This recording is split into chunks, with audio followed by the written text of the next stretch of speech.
Шығыс Қазақстан облысы коронавирус тарату қарқыны жағынан қызыл аймаққа енді. Бұл жайлы тауарлар мен қызметтер сапасы мен қауіпсіздігін бақылау департаментінің басшысы міндетін атқарушы Талғат Тұңғышбаев мәлімдеді. Уважаемые восточноказахстанцы, Құрметті шығыс қазақстандықтар, Шығыс Қазақстанда тәулік ішінде 2 қараша күні 226 коронавирус инфекциясының оқиғасы тіркелді. Оның ішінде 173 оқиға клиникалық симптомдармен, 53 оқиға ковидтің симптомсыз түрімен. Коронавирус инфекциясына расталған нәтижелер бойынша облыстың 13 қаласы мен аудандарының тұрғындарында оң нәтиже анықталған. Жаңа оқиғалардың арасында 100 оқиға Өскемен қаласында, 28 Алтай ауданында, 23 Семей қаласында, 18 Риддер қаласында, 17 Улан ауданында және 10 оқиға Глубокое ауданында. Қалған аудандарда 5-6 оқиғадан. 2 қарашаға коронавирус инфекциясының 6522 расталған оқиғасы тіркелді. 3999-ы симптомдармен, симптомсыздармен алғанда жалпы саны 10521. 8508 коронавирус инфекциясынан сауыққан адамдар.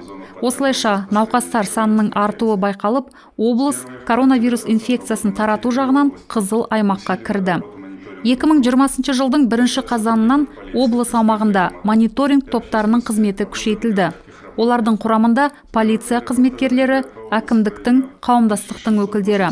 Олардың жұмыс кестесі жаңаланды. Облыста 1 қазаннан 2 қараша аралығында 1681 рейд өткізіліп, 9321 нысан қамтылды.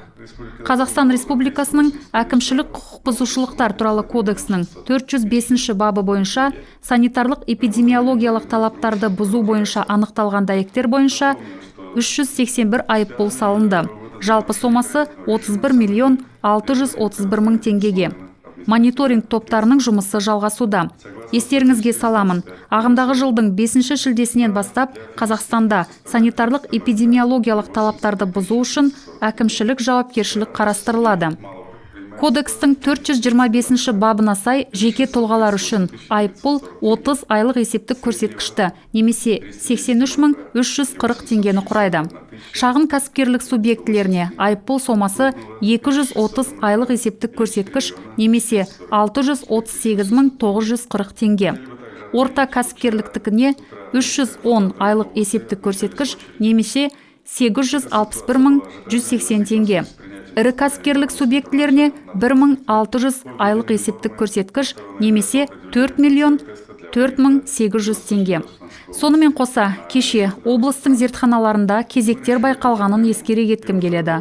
Бұл жағдай күтілетін, әрі ол бас санитарлық дәрігерінің 2 қарашадан бастап Шығыс Қазақстанның аумағынан теміржол немесе әуе көліктермен шығу ережелерінің ендірілуі туралы қаулысының шығуына байланысты.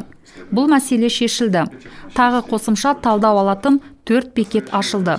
Екеуі Өскеменде, екеуі Семей қаласында. Енді кезек азайды. Облыста 10 зертхана істейді, жалпы күштілігі 7000 зерттеу бір тәулікте.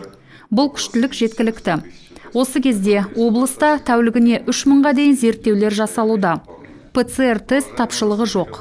Артылған қажеттілік бойынша да тапшылық болмайды. Облыста 78 мыңға жуық тест бар, ол 3 айға жетеді.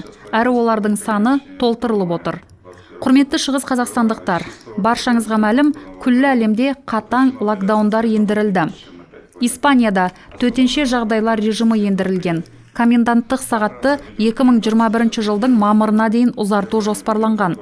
Ирландияда 6 қазанда қайта локдаун ендірілді. Үйден 5 километрге ғана ұзауға болады. Барлық кәсіпорындардың жұмыстары тоқтатылды.